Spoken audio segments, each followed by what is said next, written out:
সেই চৈতন্য মহাপ্রভু তিনি আজকে নদিয়া নবদ্বীপে আসা মাত্রই, ঠিক আছে, তিনি আজকে হরিনামে ঝড় বইয়ে দিল বাবা ঠাকুর। আচ্ছা একটু মনোযোগ দিয়ে শুনবেন। চৈতন্য মহাপ্রভু আজকে নবদ্বীপে আসা মাত্রই তিনি হরিনামের বন্যা বইয়ে দিলেন। আজকে লক্ষ্য করে দেখেছেন, শুধু নবদ্বীপে নয়, গোটা ওয়ার্ল্ডে, সারা পৃথিবী জুড়ে আজকে হরিনামের ঝড় বয়ে চলেছে। মায়েরা এই যে আমার দিকে তাকাও, বিগত কয়েক বছর ধরে আরেকটা জিনিস আমার দেখে বড্ড ভালো লাগছে। সেটা কি জানো? যে আজকালকার দিনে না শুধুই মহোৎসবকে উপলক্ষ করে কীর্তন হচ্ছে না, হচ্ছে কি আজকালকার দিনে দেখো দুর্গা পূজা উপলক্ষে হরিনাম হচ্ছে, এই কালী পূজা উপলক্ষে হরিনাম হচ্ছে, চাক্ষুষ প্রমাণ, জগদ্ধাত্রী পূজা উপলক্ষে হরিনাম, এমনকি অন্নপ্রাশন বাড়িতেও হরিনাম হচ্ছে। তাহলে এর থেকে আমাদের আর পাওয়ার কি আছে বলো তো?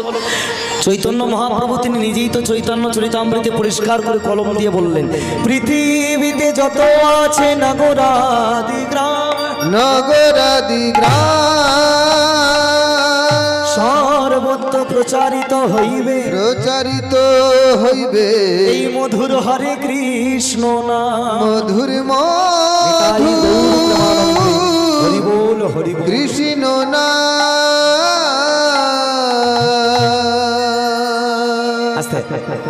এই দেখো মহাপ্রভু নবদ্বীপে থাকাকালীন তোমার আমার মতো ভক্তদের ডেকে ডেকেই বার্তা প্রচার করলো। এই যে ভাই শোনো এদিকে, পৃথিবীতে যত আছে নগর আদি গ্রাম সব জায়গায় ডেকে ডেকে জনে জনে তোমরা সব প্রচার করো এই মধুর হরে কৃষ্ণ নাম।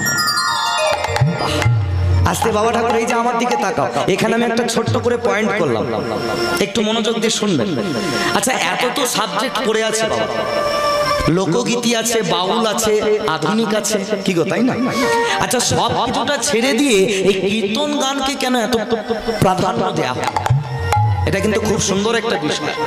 এই কারণেই কীর্তন গানটাকে চারিদিকে প্রচার করতে বলা হলো, কারণ আমরা হলাম বাঙালি, আমরা হলাম হিন্দু, আমরা হলাম সনাতনী। আমাদের একমাত্র কর্ম, একমাত্র ধর্ম, একমাত্র কাজই হলো এই হরিনামটাকে চারিদিকে সুন্দর করে প্রচার করে দেয়া। আজকে শুধু এই পাড়ার এই স্থানেতে নয়, বিগত কয়েক বছরের মধ্যে আমি শুনতে চাই আস্তে আপনাদের এই পাড়ার প্রত্যেকটা বাড়িতে বাড়িতে, প্রত্যেকটা অলিতে গলিতে যেন এইভাবে সুন্দর করে হরিনামটাকে প্রচার করে দেয়া হয়।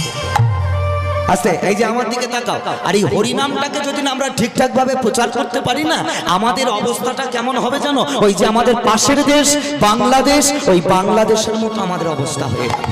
যারা টিভিতে খবর দেখছেন, যারা মোবাইল ফোনের মধ্য দিয়ে খবর দেখছেন, তারা ভালো করে খবরগুলো জেনে গেছে। একবার বাংলাদেশের দিকে তাকিয়ে দেখুন তো, যেখানে আজকে সনাতনীরা কত কষ্টে আছে। একবার বাংলাদেশের দিকে তাকিয়ে দেখেন, যেখানে হিন্দু সনাতনীরা সাধুরা কত অত্যাচারিত হচ্ছে। দিকে দিকে আজকে প্রায় সেখানে হরিনামটাই বন্ধ হয়ে গেছে। সেখানে যিনি মহারাজ, নামটা কি জানো? চিন্ময় প্রভু মহাশয়, তিনি হরিনাম প্রচার করতে বেরিয়েছিলেন বলে তাকে পর্যন্ত জেলেতে আটকে দেওয়া হয়েছে। বুঝতে পারছেন দিকে দিকে সনাতনীদের উপর কেমন অত্যাচার হয়েছে। তবে এতদিন ওপার বাংলায় হয়েছিল বলে আমরা এপার বাংলায় এতদিন হাত গুটিয়ে চুপ করে বসেছিলাম। চিন্তা করবেন না, আমাদের এপার বাংলা তো এই দিন এসে গেছে, আমাদের এপার বাংলাতেও এই দিন এসে গেছে। আপনি চারিদিকে তাকিয়ে দেখুন না, দেখে দেখে বেছে বেছে হিন্দু সনাতনীদের উপর অত্যাচার, দেখে দেখে বেছে বেছে সাধুদের উপর অত্যাচার, সন্ন্যাসীদের উপর অত্যাচার।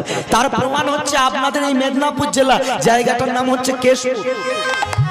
সেখানে একজন ভাগবত পাঠক ঠাকুর, নাম হচ্ছে হিরণময় প্রভু। আপনারা প্রত্যেকেই ঘটনাটা শুনেছেন।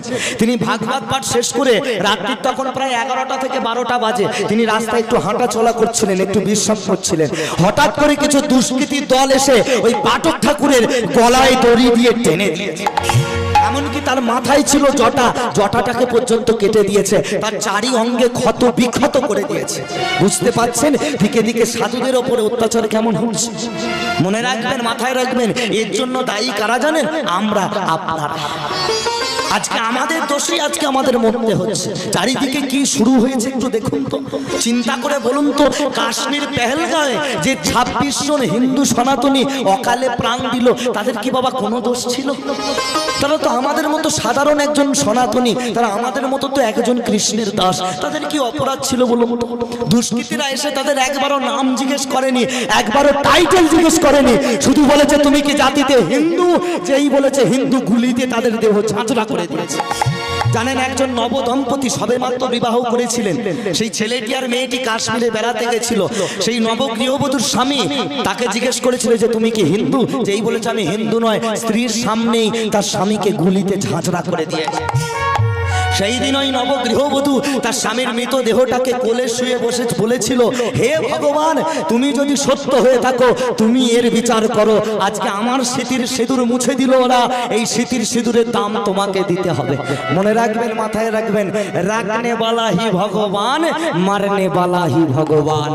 আজকে এক গৃহবধূ মায়ের ওই দুষ্কৃতীরা স্মৃতির সিঁদুরকে মুছে দিয়েছে, কিন্তু আমাদের ভারতের বীর সেনারা, ভারতের বীর জওয়ানরা কিছুদিন আগে, 10-15 দিন আগে সেই সিঁদুরের খেলা ওই দুষ্কৃতীদের দেখিয়ে দিয়েছে যে ভারত মায়ের বীর ছেলেরা কি করতে পারে, সনাতনী জাতি কি করতে পারে। একটা কথা জেনে রাখবেন, পৃথিবী আবার শান্ত হবে, ভারত আবার জগৎ সভায় শ্রেষ্ঠ আসন লবে। নিতাই গৌর প্রেমানন্দে হরি বল, হরি বল, হরি বল। সব সময়ের জন্য একটা কথা মাথায় রাখতে হবে, আজকে আমাদের উপর এত অত্যাচার, তার জন্য দোষী তুমি আমি। এই যে আমরা হিন্দুরা না, আমাদের মধ্যে বাবা এই হিন্দুরাই হলো হিন্দুর সব থেকে বড় শত্রু।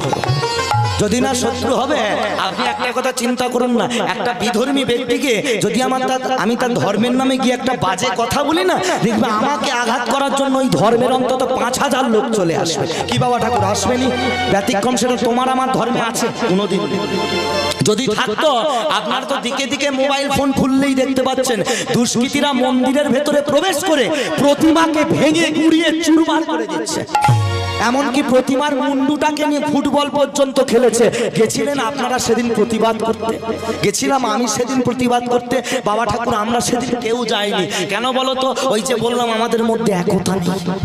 আজকে আমার এই মন্দিরটাকে কেউ এসে ভেঙে চুরমার করে দিচ্ছে, সেটা নিয়ে যদি আমি এক্ষুনি প্রতিবাদ করতে যাই না, দেখবে কোত্থেকে আমার মা এসে বলবে, বাবা বাইরের ঝামেলায় জলাস না, ঘরের ছেলে ঘরে বসে থাক। বলুন ঠিক বলছি না ভুল বলছি? এই হলাম আমরা সনাতন। আজকে আমার ধর্মটাকে নিয়ে কেউ অপমান করছে, সেটা নিয়ে যদি আমি প্রতিবাদ করি না, দেখবে কোত্থেকে আমার বাবা এসে বলবে, খোকা বাইরের ঝামেলা ঘরে আনা ছাড়া তোর কি আর কোনো কাজ নেই? বলুন বাবা ঠাকুর ঠিক বলছি না ভুল বলছি? এই হলাম আমরা সনাতনী, এই হলাম আমরা হিন্দু। মনে রাখবেন, মাথায় রাখবেন, এখনো বলছি আগত দিন খুব খারাপ আসছে। সংযোজন হন, জাগো হিন্দু, জাগো সনাতন। এখনো নাকে সর্ষের তেল দিয়ে ঘুমালে হবে না। জাত বিভেদ, পার্টি পলিটিক্স সব কিছু নির্বিশেষে সকল সনাতনী এক হও, নইলে আগত 5 বছরের মধ্যে এমন একটা দিন আসবে না, সেদিন সনাতনীদের বাড়িতে ঢুকে ঢুকে অত্যাচার করবে। আমরা সেদিন কিচ্ছু করতে পারবো না। তাই সবাই মিলে একতা হতে হবে।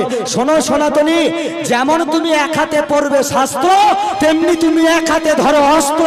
তবেই হিন্দু তুমি রক্ষা পাবে, তবেই হিন্দু তুমি মুক্তি পাবে, তবেই সনাতনী তুমি পৃথিবীর বুকে বাঁচতে পারবে।